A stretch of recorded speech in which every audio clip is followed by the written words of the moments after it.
testimony from the superstar himself. In a deposition obtained by ABC News, first obtained by the New York Times, Cosby described sexual encounters with at least 5 women, at one point explaining that he sometimes refrained from intercourse because he didn't want women to develop stronger feelings. No, this is depressing. The deposition was part of a 2005 lawsuit filed by Andrea Constand, who claimed Cosby drugged and sexually assaulted her. According to his deposition, Cosby explained his own perceived ability to read nonverbal clues that indicated consent. She does not look angry. I think that I'm a pretty decent reader of people and their emotions in these romantic sexual things. Well, what you gonna do? In a deposition, Cosby admitted that in the 1970s he had obtained Quaaludes to give to women he wanted to have sex with. In his testimony, Cosby described Quaaludes as the drug young people were using to party, saying, "I wanted to have them just in case." When asked whether a different woman from Constand was in a position to give consent to sex after he gave her Quaaludes in 1976, Cosby said, "I don't know." Never charged with sexual assault, Cosby settled the Constand case out of court. One of more than 24 women he's been accused of assaulting or drugging, which he has previously denied. I have been in this business 52 years, and I've never seen anything like this. Excerpts from the deposition also paint the portrait of a celebrity who in the 1980s used one alleged victim's personal tragedy to get close to her.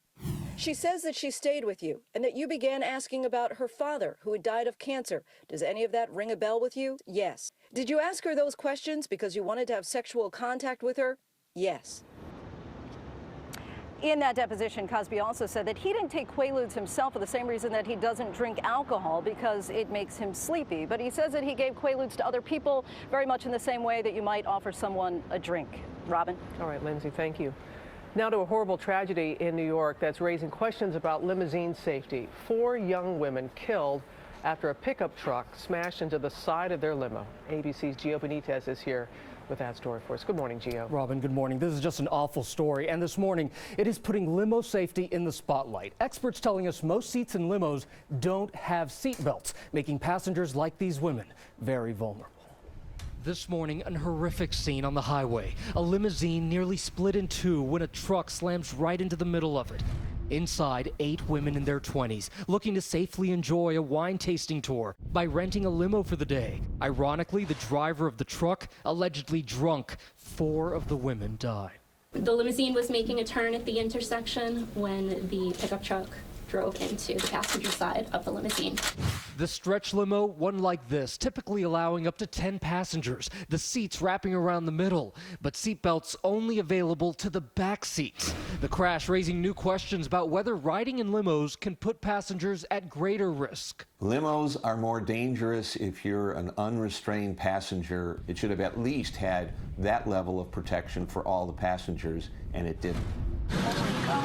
In 2013, this limo fire on a Bay Area bridge. 9 women inside on a bachelorette party. Fewer exits than a regular car. 5 of them died, trapped in the flames. And last year, actor Tracy Morgan, badly injured in a limo accident, his friend killed. When a Walmart truck slammed into the back of it, the company said Morgan and the limo passengers were partially to blame because they weren't wearing seatbelts.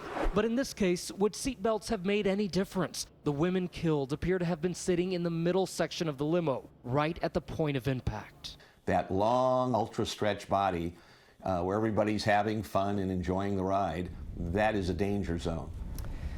And the truck driver in this weekend's crash is still in the hospital, charged with driving while intoxicated. He's pleaded not guilty.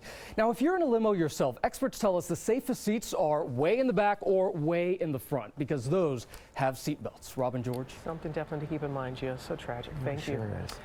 Now to a hot air balloon that went on an unexpected ride? What's this about? Yeah, over the weekend, you've got to see this video out of Wisconsin. We'll go straight to it. There were thunderstorms in the area, some of the wind gusts up to 50 miles per hour. I think we've got the video. And if we don't, there it is. Amazing. Look at it's pulling that SUV. That's how strong the winds were. That thing at one point gets so high up in the air, people were screaming, taking cover. Fortunately, I don't think anybody there hurt. But what we do know is that in the Pacific Northwest, they had a lot of heat. Look at that dust devil in Washington State.